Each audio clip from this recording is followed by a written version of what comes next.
Our final speaker will answer the question, can international pressure reverse democratic backsliding in Tunisia?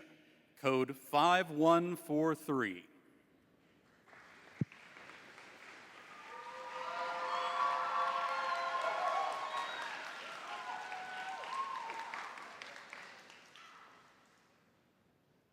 "26-year-old Refka wanted nothing but the best for her own children. So when she went out to protest against her authoritarian regime, she was shocked to have been killed by her own husband on the same day. Women like Refka represent the future of Tunisia, a future that has the potential to change. As the Hoover Institution explains on May 4th of last year, ever since July 25th of 2021, where a coup took place in Tunisia, the government is now governed by President Saïd, a person who has declared an authoritarian regime upon its people and has used opportunities like the COVID-19 pandemic to centralize power and ensure that its citizens are stripped of basic rights, including the freedom of speech, assembly, and press. However, $1 million worth of international aid has been allocated in the last 5 years to help Tunisia solve its crisis.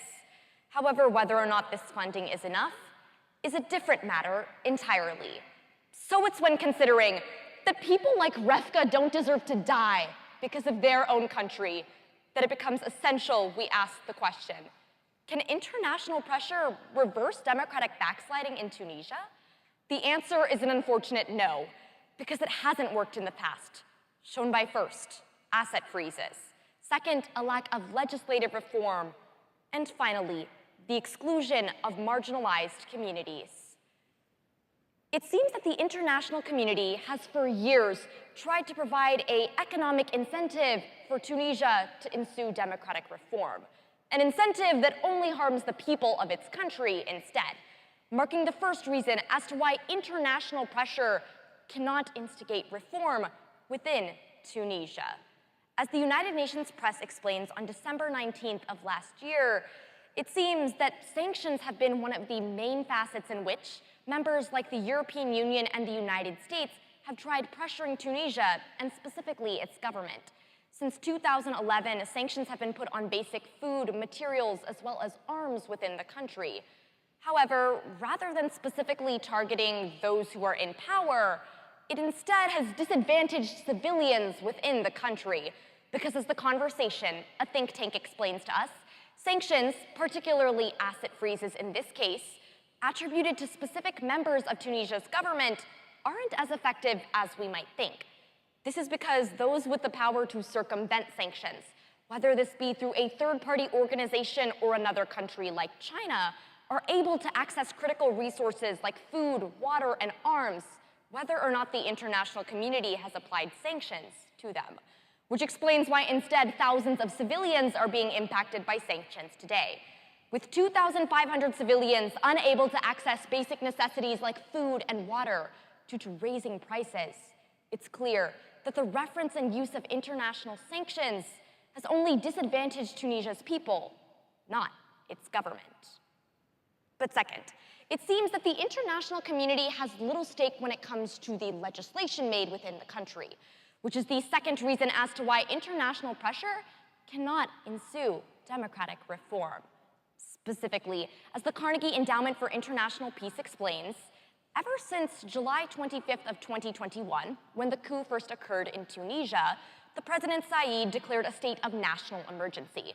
This allowed him to use emergency powers and centralize his abilities to his advantage, which explains why he was easily able to kick out Al Jazeera, a Middle Eastern newspaper, just a day later. Not to mention the fact that legislation was easily and quickly being passed, notably Decree 117, one claiming that the federal government had supreme power in terms of the freedom of speech and press. Unfortunately, the international community hasn't been able to implement legislative reform in the country because they simply hold no power. As the ICC, or International Criminal Court, explains, any country that needs international intervention when it comes to their legislation has to have signed a document known as the Rome Statute, The Rome Statute is a treaty that acknowledges that the ICC exists and acknowledges that any country can be subject to intervention if they are in violation of international law. Unfortunately, since Tunisia has never signed the Rome Statute, we see the ICC commenting on the humanitarian crisis and human rights abuses in the country, but not having any ability to establish real change. Decree 117 is just one example of legislation that the international community hasn't been able to prevent and cannot reform now. But third and finally, you might have noticed that I am the only female competitor in the International Extemporaneous Speaking final here today.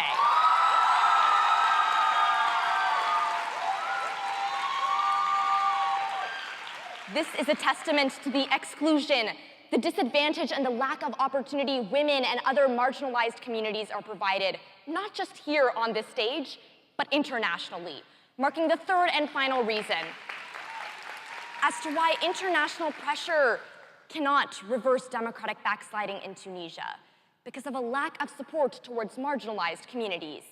As Amnesty International explains just yesterday, protesters, specifically those of indigenous descent as well as women like Refka, are being targeted by Tunisia's central government.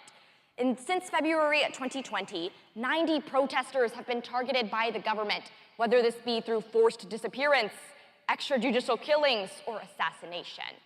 It seems that these marginalized groups are the voice of speech and power within Tunisia, but are also the ones receiving little to no help. Because as The Guardian explains in an article in 2021, when US Senator Joe Wilson claimed that the United States had to make budget cuts in regards to Tunisia, members of the international community, including the United Kingdom as well as France, decided to step back as well, leading to a 50% budget cut in terms of aid. Ultimately, this meant that marginalized communities, including women, people of indigenous backgrounds, and others within the country, were no longer able to receive critical support, whether it be in gaining humanitarian aid like food, water, and hygiene products, or in their ability to speak out against their own government, demonstrating the critical disproportion that the Tunisian government is portraying and the international community's failure to respond to it. So it's when returning to the question, for the sake of people like Refka today, can international pressure reverse democratic backsliding in Tunisia? That we understand that the answer is a resounding no, because of one, asset freezes, second, a lack of legislative reform, and third, attacks on marginalized communities. Although thousands of people in Tunisia need help today, the international community is the one that needs to enact reform in their tactics in order to support its citizens correctly.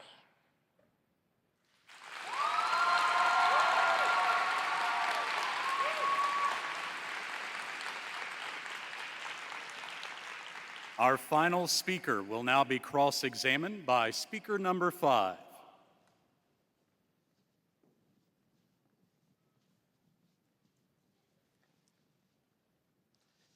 I just want to start.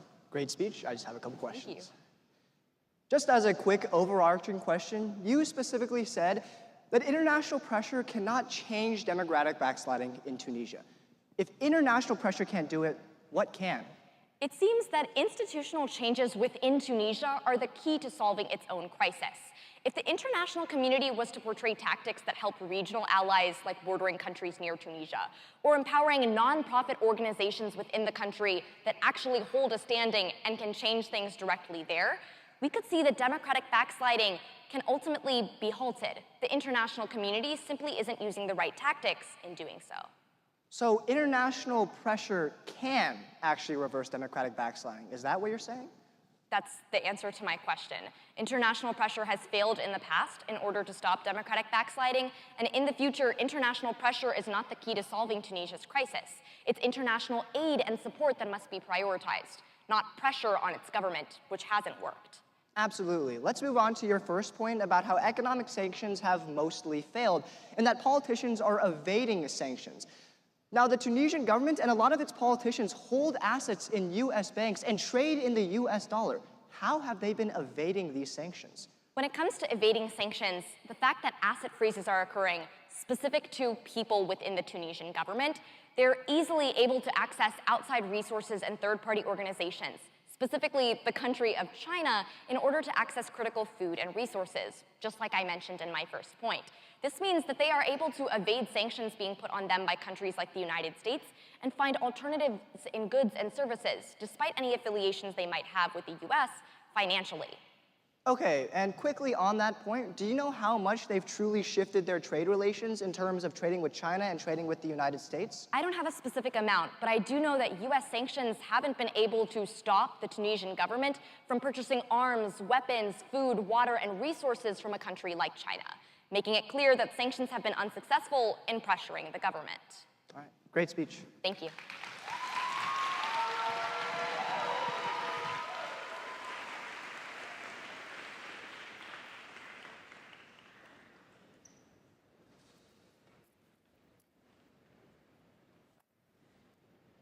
At this